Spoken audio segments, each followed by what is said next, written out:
Today, around 7.6 million na ang population ng mga Pinoy na umeedad 60 pataas. Ang SSS ay nagpo-provide sa kanila sa mga retirees approximately 5,000 pesos to 18,000 pesos every month. Considering ang pagtaas ng presyo ng bilihin, expected medical costs at iba pang lifestyle expenses nila, safe na sabihin na yung pension na binibigay ng government ay hindi talaga sapat. According sa isang survey, marami sa mga Pinoy ang naniniwala na yung savings na equivalent sa 2.1 years worth ng income nila ay sapat na for their retirement, which is sobrang baba compared sa regional average na 2.9 years. Isipin mo kung ang average life expectancy ng isang Pinoy ay 72 years, tapos ang standard retirement age is 60 years old, 10 years na retirement savings ay kulang pa rin. Kailangan pa rin natin ng more than 10 years na retirement fund. Itong lack of retirement planning ay resulta lamang ng kakulangan sa financial knowledge or financial literacy ng mga Pinoy para makapag-prepare for their retirement. Or kung may matanggap man silang retirement fund from their job, minsan mali po yung pag-manage nila ng fund na nakuha nila. Either yung nakukuha nilang retirement fund ay natutulog lang sa bangko, kaya hindi man lang kumikita kahit papano. Or nauubos lang sa maling desisyon sa pagnenegosyo. Dahil most of them nagsimula na mag-start ng business after retirement. Or nagagastos lang sa mga unnecessary things. Yung kakulangan sa financial literacy at discipline ay pwedeng mag-contribute sa maagang pagkaubos ng kanilang retirement fund. Ang resulta, aasa sa gobyerno ulit or worst case sa mga anak at kamag-anak. Today, pag-usapan natin paano kayo makakaiwas sa ganitong sitwasyon at makapaghanda para sa retirement kasi tulad nga ng nabasa ko sa comment sa video ko, mahirap tumanda na walang ipon at investment.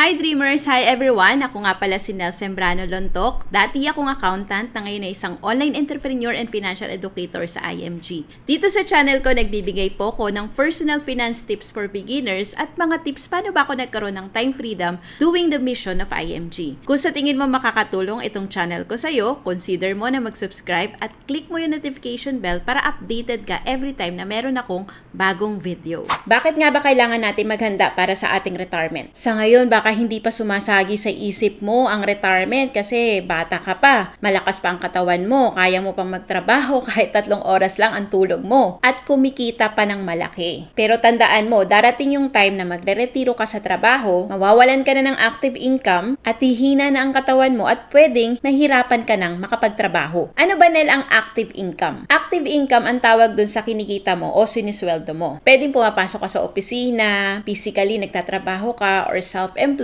or small business owner ka na nagbebenta ng kung ano-ano or nag-o-offer ng services. Yung active income na yan ay temporary lang. Kasi anytime, pwede yang mawala kapag natanggal ka sa trabaho. Yan yung una. Magsara yung kumpanya na pinagtatrabahuan mo, na-disgrasya, na-disable, and lastly, kapag nag-retire ka na. Siyempre, pagtanda natin, tuloy-tuloy yung gastusin, di ba? Hindi naman hihinto yung mga bayarin, pagkain, cravings dahil nag-retire na tayo. Saan tayo kukuha pang gastos para doon retired na nga tayo. Wala ng active income. Kaya ang una natin kailangan pagtanda ay magkaroon ng passive income. Passive income, ibig sabihin kahit wala na tayong ginagawa, meron tayong natatanggap na income from our investment like mutual fund, stocks, real estate, and other paper assets. Of course, ito yung mga investment na hindi naman tayo magkakaroon agad-agad. Kaya habang kumikita ka pa ng active income kasi nakakapagtrabaho ka pa at meron ka pang extra money to invest, magawa nating makapag-invest ngayon para pag dumating yung time na hindi mo na kayang kumita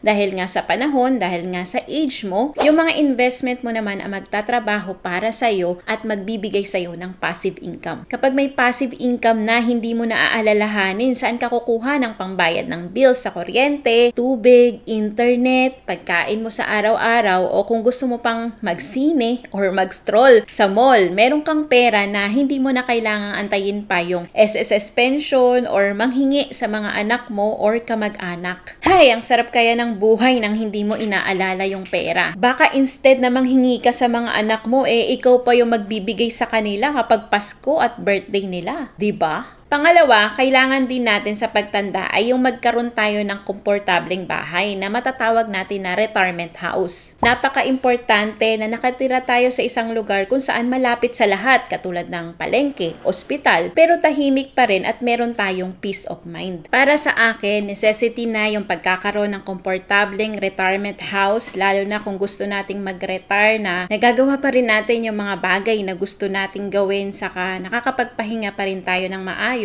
malayo sa gulo at ingay kasi 'di ba, aminin na natin, when we get old, nag-iiba yung mood natin at nag-iiba rin yung way ng pamumuhay natin. Darating talaga yung time na yung mga anak natin ay hihiwalay at bubuo din ng sarili-sarili nilang pamilya. At ang hirap naman na nakatira pa kayong mag-asawa sa bahay ng mga anak nyo unless nakapag-decide kayo na ganun yung setup. Kaya isa sa dapat yung i-consider kapag nag-retire kayo yung komportableng retirement house. Yung hindi nyo kailangan bumaba ng hagdan kasi darating talaga yung time na maski paglalakad mahirap gawin. Isa pang kailangan natin at pinaka-importante sa lahat ay yung long-term healthcare. O baka hindi mo to naiisip ngayon kasi meron ka pang healthcare na provided sa'yo ng company kung saan ka nagtatrabaho. O baka inaakala mo sapat na yung PhilHealth kapag nag-retire ka. Actually noon, hindi ko din to alam. Yung healthcare nga na meron ako noon, di ko pinapansin kasi hindi naman ako yung nagbabayad. Kasi di ba madalas libre na to sa trabaho, benefit natin to as employee. Oo, madali ako magkasakit noon pero hindi naman ako na-ospital. Di ba kapag nag-retire tayo, hinto na rin yung HMO or healthcare benefit natin sa company? Kailan ba tayo mas prone sa sakit? Diba during our senior years? OMG kung kailan wala na tayong HMO. Yan yung panahon na mas needed natin ng hospitalization benefit. Kung hindi man tayo sakitin, aside sa retirement house, kailangan din natin ng kasama sa bahay o caregiver. That's part of our long-term healthcare. Yan ang isa sa natutunan ko sa IMG. That's why yan ang una kong sinimulan nung 27 years old ako. 12 years ago, saving for my long-term healthcare. Hindi lang ako yung kumuha. Kinunan ko din ng long-term healthcare yung tatay ko kasi alam ko nakakailanganin niya yan pagdating ng araw. Ngayon, nag-aantay na lang kami ng 4 years para sa tatay ko at matured na yung long-term healthcare niya at ako naman 3 years. Yan ang tatlong bagay na dapat meron tayo pagtanda kung ayaw nating mahirapan tayo. Kailangan natin ng passive income, comfortable retirement house, and long-term healthcare. Now, ano naman yung marerecommend ko sa'yo na financial solutions or instrument para magkaroon tayo ng tatlo na yan when we are about to retire na? Syempre, yung maire-recommend ko sa'yo is yung mga investment na nasimulan ko rin. Una, I recommend na mag-invest ka sa mutual fund. May dalawang klase ng pag-i-invest sa stock market. Una, pwede kang mag-direct trading. Yung ikaw mismo yung bibili at magbebenta ng shares sa napili mong kumpanya. Kailangan mo tong bigyan ng time para mapag-aralan mo. Pero kung katulad kita na walang time na pag-aralan yung stock trading, pwede ka mag-invest sa mutual fund. Kasi hindi mo kailangan maging expert sa stock trading dahil meron ng professional fund manager na siyang bibili at magbebenta ng shares para sa iyo. In short, siya na yung magmamanage ng investment natin sa mutual fund. Pero kung kaya mo naman pag-aralan pareho, pwede naman. Basta long term ang goal mo. Basta what I recommend at meron ako, mutual fund. Your question now is, ano ba yung mutual fund? In layman terms, ang mutual fund ay pinagsama-samang pera ng mga investors tulad mo. And this pooled fund is used para pangbili ng mga securities tulad ng stocks from different companies, businesses, or bonds from the government na ang goal ay mag-grow yung money natin or mag-grow yung money ng investors with the help of the professional fund manager. Isa sa major benefits when investing in mutual fund ay magagawa mo makapag-invest sa iba't ibang corporation, iba't ibang kumpanya for as low as 1,000 pesos. Meron nga dyang mutual fund for as low as 500 pesos makakapag-open ka na ng account. Mutual funds are like investing in stocks indirectly. Yung concept ng mutual fund ay nagsimula early 1950s pa lang. Kaya lang, marami ang Pinoy ay hindi ito masyadong alam kasi nga malaki yung kailangang kapital noon para makapag-open ka ng mutual fund account. May tatlong klase ng mutual fund. Merong bond fund, stock or equity fund, at balance fund. Kung pang short term na investment lang, like gusto mong i-withdraw 2 years from now, pero hindi ganun kataas yung risk dahil nga maliit lang yung average interest rate nito, pwede ka mag-invest sa bond fund. Kung pang long term naman na investment, ang purpose mo, like for retirement, like 20 years from now mo pa kakailanganin. Sa stock or equity fund ka mag-invest kasi dyan, mamamaximize mo yung average interest rate kung 5 years or more pa yung target goal mo to invest. Mataas nga lang yung risk, pero kung long term, calculated risk naman. Kung gusto mo naman balanse lang, pwede ka sa balance fund kasi 50% ng fund naka-invest sa bonds, tapos 50% naman naka-invest sa stocks. Syempre, dahil meron tong investment sa stocks, kailangan ang goal mo pa rin sa investment mo dito sa balance fund is at least 5 years kasi nga may halong investment sa stocks. And if you want to know more about mutual fund, meron na po akong ginawa na separate video about it. Ilalagay ko na lang po yung link dito sa taas ng video. Check mo na lang dito or dito. Tapos panoorin mo after watching this video. Itong mutual fund ang pwedeng maging source ng passive income na siyang magagamit mo for your basic needs kapag nag-retire ka na or kayong dalawang mag-asawa. Pangalawang investment na marerecommend ko sa'yo is Most 18. Ito naman, term life insurance ito na merong PDF or Premium Deposit Fund. That will serve as the investment part, pero ang kagandahan dito, hindi nagne-negative ang investment mo sa PDF. Hindi ko pala nasabi kanina na may posibilidad na mag-negative at bumaba yung value ng investment mo sa mutual fund. Meaning, pwedeng mabawasan yung capital mo and that is normal. Hindi mo naman ito masasabing lugi unless mag-withdraw ka dun sa time na mababa yung stock market or down yung stock market. Kaya pang retirement lang sana ang ilagay mo sa mutual fund, specifically equity or stock fund, para matagal-tagal mo pang kakailanganin. You can diversify your investment. Pwedeng ilagay mo yung iba sa PDF ng Most 18. Meron din akong separate video about it. Panoorin mo na lang din yun kung gusto mong maintindihan pa ito. Ilalagay ko ulit yung link dito sa taas ng video. Panoorin mo after watching this video. Pwede mo naman magamit ang investment mo sa PDF pang paggawa ng retirement house. Since ang fund mo dito ay hindi naman magne-negative at pwede mo ring ma-withdraw anytime para at least habang hindi mo pa kailangan yung pera mo or yung fund mo dito, lumalago pa rin. Pangatlong recommended solution ko is long-term healthcare or Ultimate Kaiser Health Builder. Ito naman yung solusyon para sa healthcare needs natin during our retirement years. Ito actually ang recommended ko na investment para sa mga nagsisimula pa lang na mag-invest para mahaba pa yung time din na lumago ang pera mo at meron pang short-term healthcare or HMO sa pinagtatrabahuan mo ngayon. Ang maganda dito, 7 years ka lang na maghuhulog or mag-i-invest, then 13 years ang waiting period para maging good as cash na ang investment mo dito. Actually, yung maturity value nito on the 20th year, kasi nga 7 years plus 13 years, so 20 years, ay pwede mo rin magamit as retirement kasi nga good as cash na. Meaning, pwede mo nang ma-withdraw. Pero para sa akin, maganda pa rin talaga itong gamitin for your long-term healthcare na magagamit mo for hospitalization, regular check-up, pampasweldo mo sa caregiver, basta related sa healthcare needs mo pagtanda. 27 ako nung nagsimula sa Kaiser Long-Term Healthcare or Ultimate Kaiser Health Builder. Natapos ko ng hulugan. 3 years na lang ay naantay ko ngayon para sa maturity. Pero bala ko na hindi ito i-withdraw. And plano ko pang kumuha ng another Kaiser plan, maybe this year or early next year kasi maliit yung plan na nakuha ko that time. Meron akong separate video na ginawa para sa Kaiser Long-Term Healthcare. Actually, madami akong video about it. If you want to know more, ilalagay ko na lang yung video link dito sa taas ng video